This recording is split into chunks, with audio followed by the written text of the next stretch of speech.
pagiging matalik na magkaibigan ni Bianca Gonzalez at Mariel Rodriguez lumutang sa isang pictorial. G-Tonji umuwi para magbalik showbiz. Humato naman sa Amerika sina Tony Gonzaga, Vice Ganda at Aramina at pagdiriwag ng 20th anniversary ng ABS-CBN Foundation, star-studded. Lahat ng yan sa pagpapatrol ni Gretchen Pulido.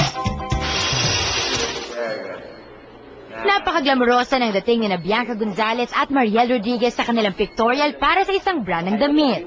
Fresh na fresh ang mga host ng eLive at sa photoshoot, muling pinatunayan ng dalawa ang kanilang pagiging tunay na magkaibigan.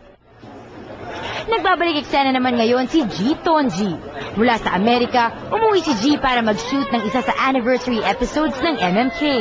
Of course, I'm very honored kasi alam naman natin lahat ng maalaala mo kaya is the longest drama anthology. Hindi maitago ni G ang pagka-miss sa showbiz, pero anya, hindi pa rin mapapantayan ng anuman ang napili niyang larangan ang pagiging ina sa dalawang cute na chikiting.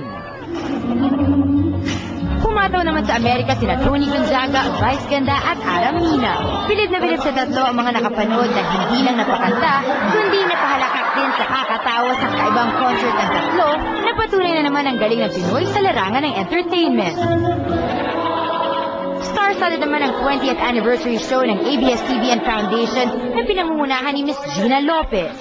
Espesyal na bisita sa okasyon sina ABS-CBN Chairman Gabby Lopez, Tina Monzon Palma, ABS-CBN President Charo Santos Concho, at iba pang personalidad sa showbiz at politika.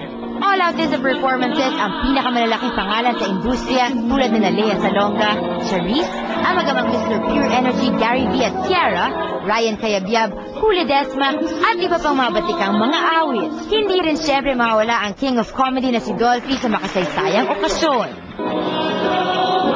Gretchen Pulido, Patrol ng Pilipino.